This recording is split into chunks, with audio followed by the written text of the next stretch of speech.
नमस्कार दोस्तों, स्वागत है आप सभी का एक बार फिर से आपके अपने यूट्यूब चैनल स्टडी टूल्स पे।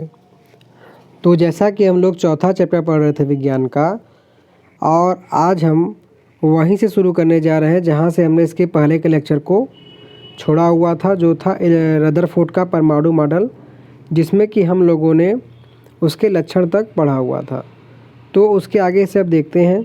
जिन लोगों ने अभी तक पहले वीडियो को नहीं देखा है उसको देख लीजिएगा, फिर आपको यहाँ से समझ में आएगा। तो देखिए, लक्षण की बात हम कर रहे थे। तो देखिए, रदरफोर्ड ने जिस परमाणु मॉडल के बारे में देखा था उससे इन्होंने 3 निष्कर्ष बताए थे। पहला कि परमाणु का जो केंद्र है वो धनावेशित होता है, इन्होंने बताया, जिसे कि नाभिक कहा जाता है।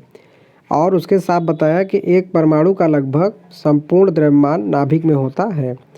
तो इसको जैसा कि नीचे बोरबरी का मॉडल इसका सुधार किया हुआ रूप है, इससे हम समझ सकते हैं कि आप जैसा देख सकते हैं कि यहाँ पर जो ब्लैक सर्किल दिखाया गया है, यही जो है परमाणु का नाभिक होता है।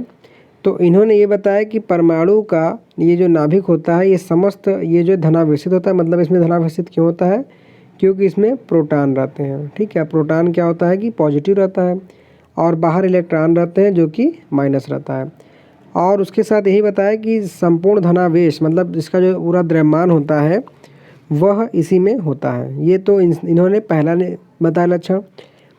उसके बाद दूसरा चीज़ जो बताया कि इलेक्ट्रॉन नाभिक के चारों ओर वर्तुलाकार मार्ग में चक्कर लगाते हैं। तो जैसा कि आपने चित्र में देख भी सकते हैं कि जैसा कि ये नाभिक है और इसके चारों तरफ इलेक्ट्रॉन इसी प्रकार के आप मान सकते हैं कि चक्कर में लगातार घूमते रहते हैं। ठीक है, और अगला निष्कर्ष जो बताया वो ये था कि नाभिक का आकार परमाणु के आकार की तुलना में काफ़ी कम होता है। जैसा कि आप देख सकते हैं इसमें भी कि जो नाभिक का आकार है वो इतना ही है, जबकि परमाणु इस पूरे स्ट्रक्चर से मिलकर बना हुआ है।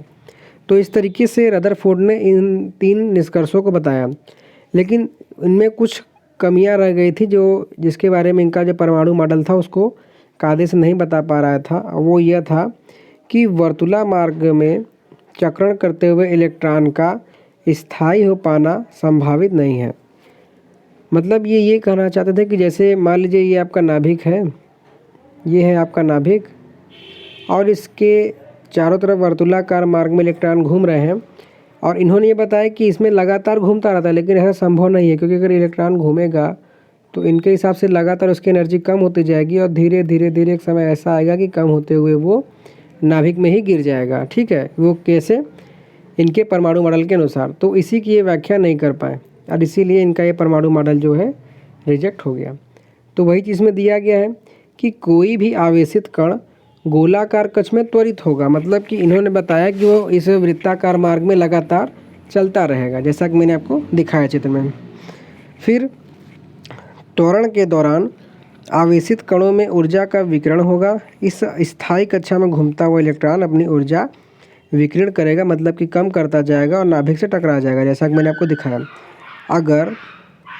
अगर ऐसा होता है तो परमाणु अस्थिर होगा, जबकि हम जानते हैं कि परमाणु स्थायी है। अगर ये अस्थिर होता तो आज के समय में सन 2021 में हम इसको देखते ही ना, हमारे पास से मतलब ये जल हो गया, ऑक्सीजन हो गया, जिससे मिलकर पानी वगैरह बना हुआ है, ये सब कुछ नष्ट हो गया होता अगर ये स्थायी ना होता तो। ठीक है, तो इन्हीं सब कारणों के कारण इनका ये जो परमाणु मॉडल है वो रिजेक्ट हो गया।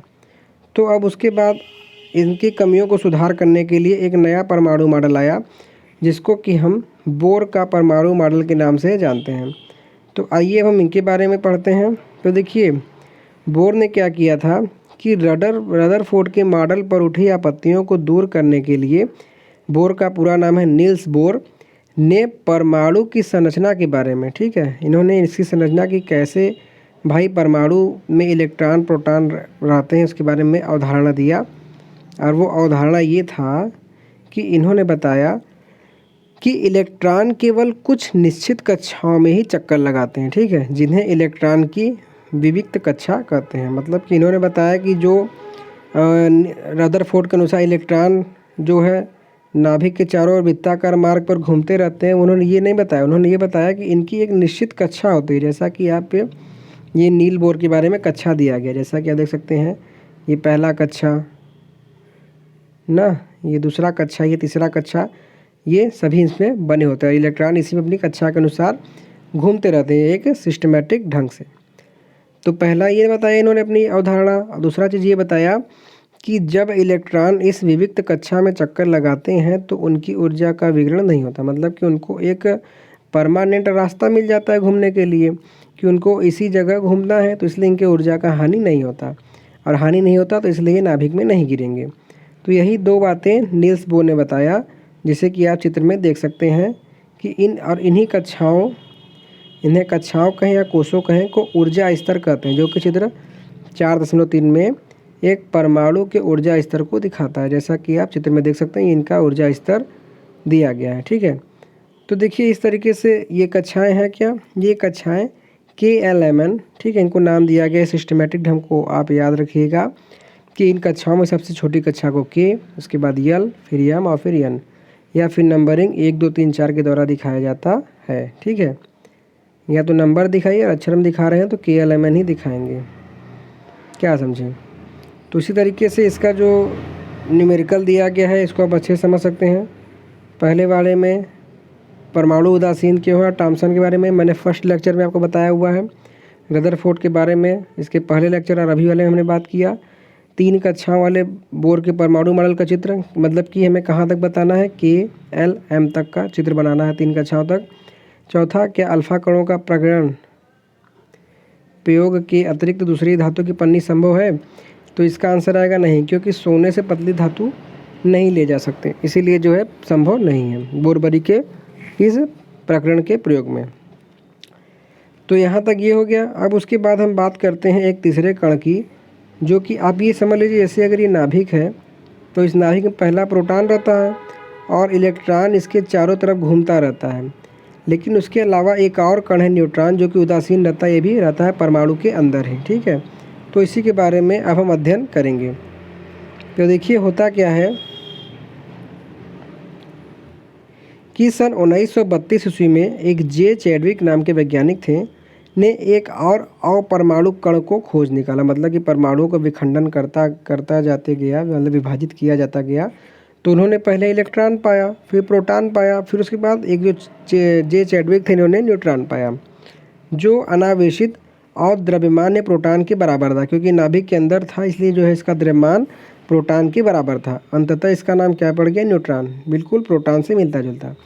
तो देखिए होता क्या है कि हाइड्रोजन को छोड़कर ये सभी परमाणुओं के नाभिक में होता है। मतलब कि ये भी आपके लिए इम्पोर्टेंट क्वेश्चन है कि पेपर में पूछा जाएगा कि ऐसा कौन सा तत्व है जिसमें कि न्यूट्रॉन नहीं होता, तो वो हाइड्रोजन है। हाइड्रोजन को छोड़कर सभी में जो है न्यूट्रॉन पाया जाता है, और सामान्यतः इसको स्मॉल m से दर्शाया जाता है।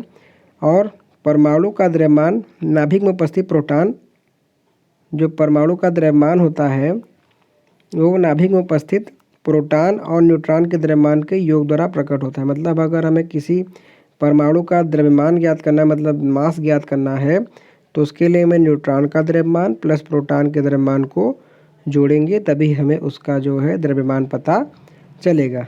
तो इसलिए ये बहुत ही एक इम्पॉर्टेंट परमाणु का अपरमाणु कण हो गया। तो उसी के साथ अब इसके आगे देखिए, जो ये इलेक्ट्रॉनों की कक्षा का वितरण है, ये बहुत ही एक इम्पॉर्टेंट टॉपिक है कि किस तरीके से इलेक्ट्रॉन एक निश्चित कक्षा में, आप देख सकते हैं कि सभी अलग अलग एलिमेंट लिया गया है और सब में कैसे व्यवस्थित है। तो इसको मैं आपको नेक्स्ट लेक्चर में कंप्लीट कराऊंगा, क्योंकि ये बहुत ही इम्पॉर्टेंट है। ठीक है, तो इसीलिए आज के इस वीडियो लेक्चर को हम यहीं पे समाप्त करते हैं।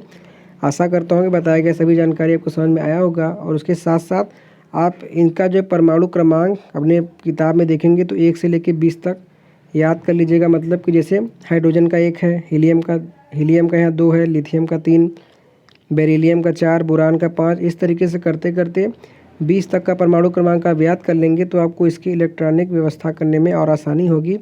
और नेक्स्ट लेक्चर में हम इसको पूरा एक ही लेक्चर में कंप्लीट करेंगे कि कैसे इसको 20वां बनाया गया है। तो आशा करता हूँ कि आपको आज बताया गया जानकारी अच्छा लगा होगा, समझ में आया होगा। तो प्लीज़ वीडियो को लाइक करिएगा और चैनल को सब्सक्राइब कर लीजिएगा। So thanks for watching.